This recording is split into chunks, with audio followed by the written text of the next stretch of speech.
Hola, yo soy Miguel y hoy quería hablar de este libro de Mario Bellatín que se llama El libro uruguayo de los muertos. Mario Bellatín es un escritor mexicano nacido en la Ciudad de México el 23 de julio de 1960. Estudió teología y cine. Es practicante del sufismo, tiene más de 40 libros publicados, está traducido a 15 idiomas, es ganador del premio Javier Villaurrutia, Mazatlán, el Varga Gitix Literature Award y el premio Antonato con su obra Disecado.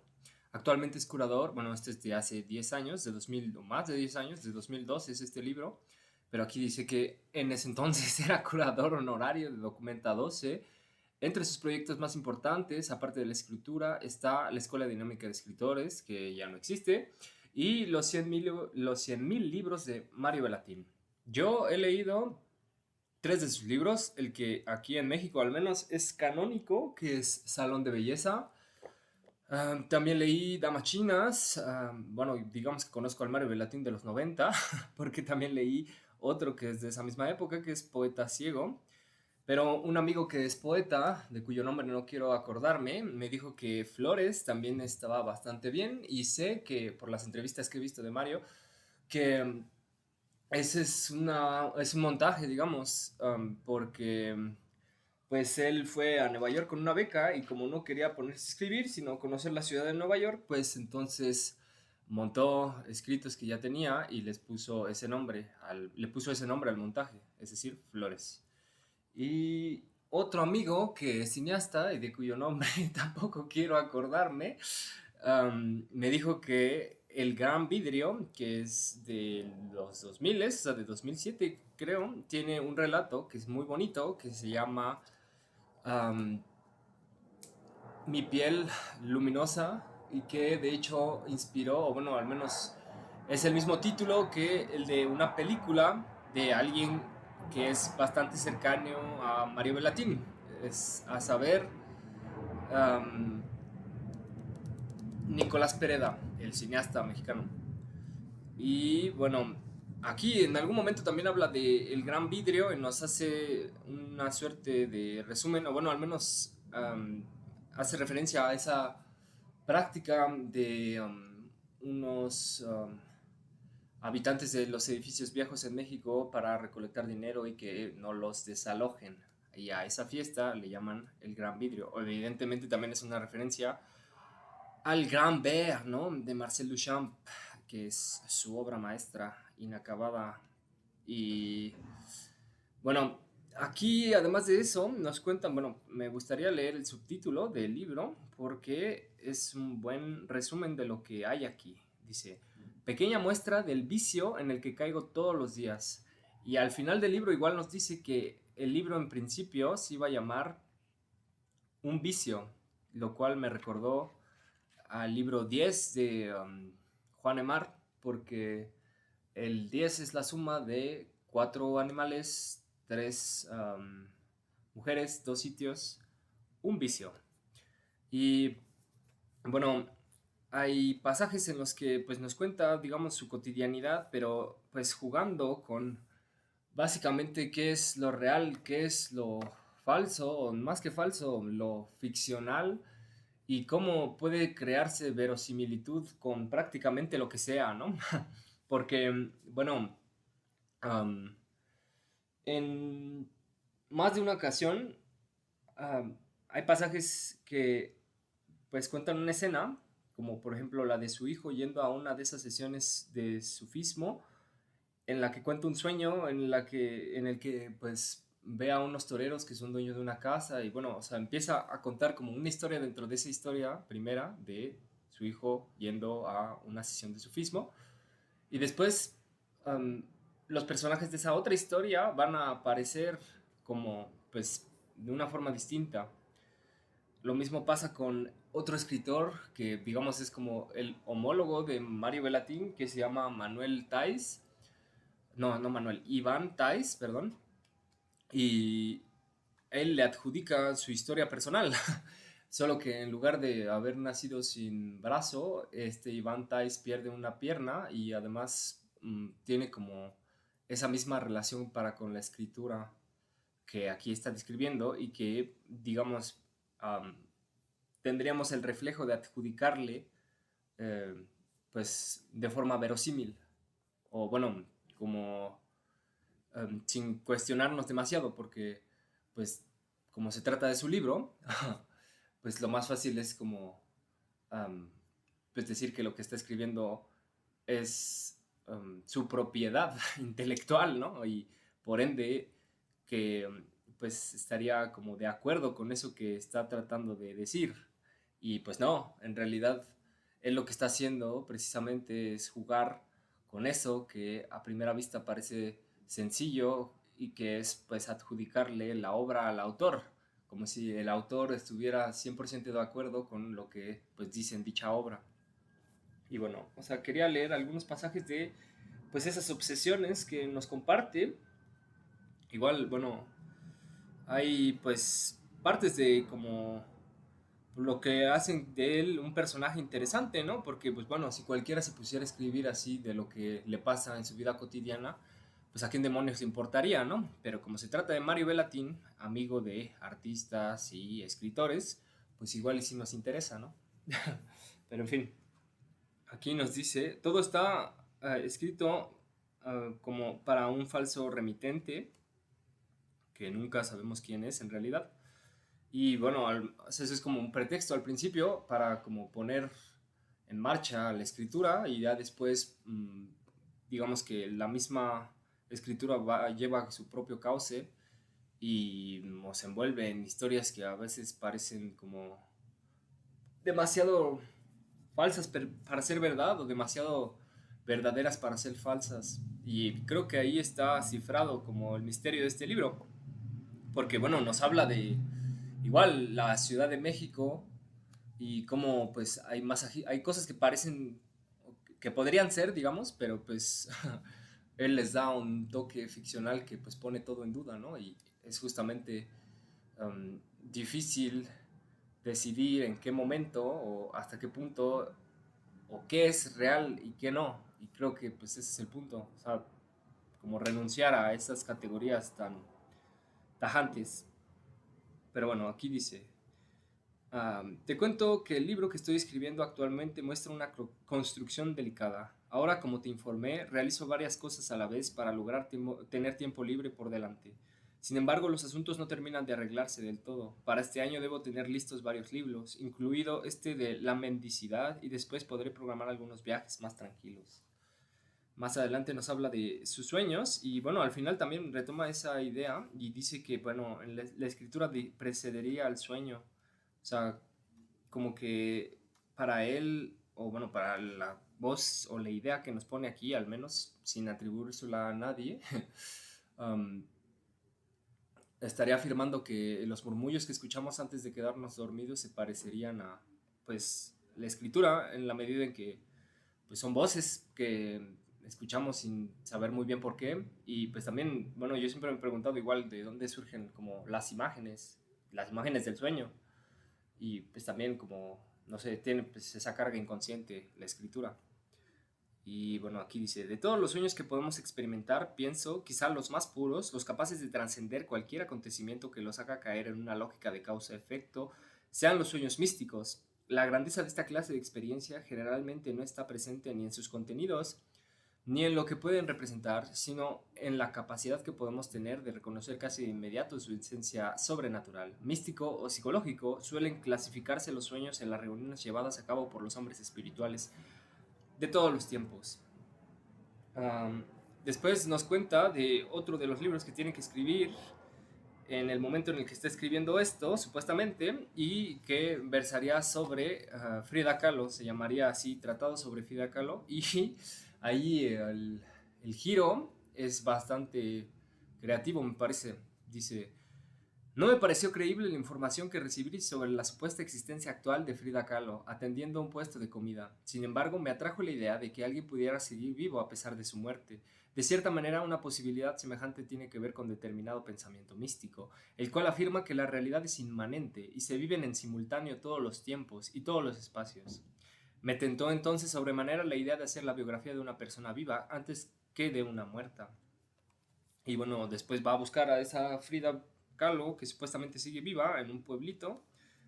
Y nos dice qué fue lo que sucedió. Bueno, o sea, cuenta una historia un poco más larga, pero aquí yo la estoy resumiendo. Dice, cuando llegué al poblado que estaba buscando, lo primero que quise visitar fue el mercado. Fui al área donde estaban instaladas las vendedoras de flores. Compré algunos ramos y luego les mostré a las vendedoras la imagen de Frida Kahlo que me habían entregado en la editorial. La miraron fijamente y luego se la fueron pasando una a otra. Sonreían con malicia. Finalmente me la devolvieron y me pidieron que volviera por donde había venido. No creían que esa mujer, la de la foto, estuviera disponible para ningún foráneo. Me dijeron que había tenido problemas con las juntas del mercado, con las autoridades, con los curas, lo mejor era no visitarla. Me advirtieron, si quería comer algo, había otros puestos disponibles, no siga su viaje, se atrevió a decir alguna. Aquella reacción me pareció estar enmarcada en cierto esquema regular presente en algunas obras literarias. Siempre parecía existir en algunos relatos un lugar intermedio donde el viajero es advertido de no proseguir con la travesía. Quizá algo similar hubiera sucedido en los años 40 si algún foráneo hubiese querido visitar a Frida Kahlo. En esa época casi nunca se encontraba sola y la mayoría de las veces estaba resguardada. Para acceder a ella se debía pasar antes por otras personas. Cuando llegó André Breton, por ejemplo, tuvo que ser el poeta César Moro quien le sirviera de guía. Lo mismo, la presencia de un guía que impidiera de alguna forma enfrentarse de manera directa con Frida Kahlo sucedió durante la visita de Trotsky y de Einstein. Um, Después, bueno, siguiendo como esta misma idea de cómo interponer la ficción a la realidad o cómo intervenir la realidad y la ficción en un mismo movimiento, um, nos cuenta acerca de su familia y pues lo que dice es bastante perturbador, pero bueno, o sea, sería, todo es justificado o todo es justificable si se trata de la ficción, ¿no es cierto? Y bueno, dice, lo que sí llamaba mi atención, no, ah, no, sí. Lo que sí llamaba mi atención y me decía querer escapar en algunas ocasiones eran los relatos que mi padre a veces nos contaba después de sus cantos matinales, o los que nos expresaba nuestra madre mientras preparaba alguna de las alimañas con las que nos alimentaba. Historias de familias extrañas, de gente monstruosa que vivía más allá de nuestros dominios. Más de una vez mis padres hablaron de grupos de personas que habitaban dentro de un grupo de edificios derruidos, por ejemplo, que a pesar de estar tapiados por una serie de avisos de publicidad, continuaban llevando a cabo sus existencias en medio de los escombros. Nos hablaban también de los ciegos que pululaban por las líneas de transporte subterráneo y siempre antes de dormir nos contaban la historia de un niño santo musulmán que soñó una vez con una casa de estilo árabe situada en el Parque México. Um, y bueno, también nos decía la forma en la que supuestamente vivían. Dice, estoy seguro de que no era la luz del día de la que carecíamos, ni agua potable. Nos teníamos que conformar con el agua de lluvia que mi padre juntaba utilizando un gran embudo de latón durante la época de verano.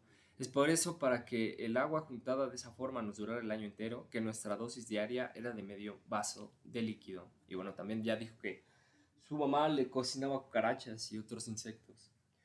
Am, También hay como cierto delirio, o bueno, como una idea que pues, es recurrente, que trata o versa sobre la fotografía. En más de una ocasión repite que entre mejores fotos saca, al menos en su cabeza, peor escribe. Y dice aquí, con respecto a la fotografía, um, pero nada que esté dentro del mundo virtual debe servirme para llevar a cabo mi proyecto. Tal como pretendo hacer con la escritura, lo primitivo debe tener una presencia real, no lo primitivo visto como una contraposición con lo contemporáneo, sino por el trabajo manual, real, que supone el proceso fotográfico, desde equipar la cámara con un rollo hasta tener la copia revelada después de un trabajo casi alquímico. Y a ver, más adelante igual nos va a hablar, nos hace una pregunta que me parece que pues se supone que va dirigida al remitente, pero pues se la podríamos hacer al mismo autor si es que pues cabe aquí hablar de esos términos, siendo o tratándose de una cosa tan vaga. Y dice, desde que te conozco te he querido preguntar, ¿tu espíritu es el de un místico puro, de un renegado o de un revolucionario? Y bueno, un poco más adelante va a hablar de el trance, o sea, de cómo en realidad lo que importa no es tanto, o sea, porque bueno, este es un personaje que supuestamente viaja mucho y pues, va presentando libros, hace ponencias en universidades importantes, siempre está hablando con gente pues de el mundo artístico, digamos, y pues hay veces en las que pues lo hace casi en automático. Y dice, lo más absurdo de todo es que lo importante es el trance, no el viaje en sí. Apenas salgo de los hoteles, voy a un lugar, hablo en público como un descosido de las cosas que se me ocurren en el momento, ceno rápido con los organizadores y regreso a mi habitación. Extraño placer el de disfrutar de lugares sin tiempo y sin espacio.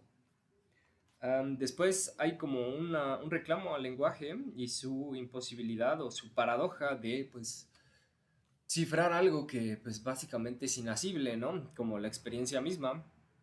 Y dice, qué pesado es el lenguaje, que casi siempre impide decir lo que se desea expresar. Ese pedazo oculto en la ciudad, el bosque que te pretendo describir, es imposible de ser expresado de la manera como lo desearía. Aparecen como siempre las palabras récodo, trochas, enramadas, murmullo. Esas palabras siento que son opuestas al espíritu de un lugar semejante, donde ocurren encuentros sexuales fortuitos entre los miembros de la comunidad universitaria más importante del país. Y bueno, ahí pues va a seguir describiendo como am, pues es difícil como dar cuenta de lo que uno percibe o de lo que uno vive, ¿no? Y eventualmente pues también nos va a hablar de como su propia escritura o lo que pues, significa escribir, ¿no? Más que de qué se escriba, sino el acto mismo. No tanto así como mecánico, pero vamos, como esa obsesión por la escritura. Am, dice, eso que más de una vez me has dicho de que utilizo un sistema literario es falso. No existe ni lejanamente ningún sistema. Sin embargo, creer que es posible algo semejante, que los libros que van apareciendo obedecen a un orden que está más allá de los textos mismos, hace que puedas seguir escribiendo, como si el ejercicio de escritura fuera una actividad tutelada por una instancia superior. Dice, igual, precisamente del único que tengo conciencia, vaga por cierto, al momento de escribir es de la existencia de unas supuestas reglas que de cierta forma parecen guiar los libros. Todo lo que aparece después, historias, personajes, situaciones, es resultado del seguimiento fiel que puedo tener hacia esas leyes, las cuales siempre desconozco, pero intuyo están presentes todo el tiempo.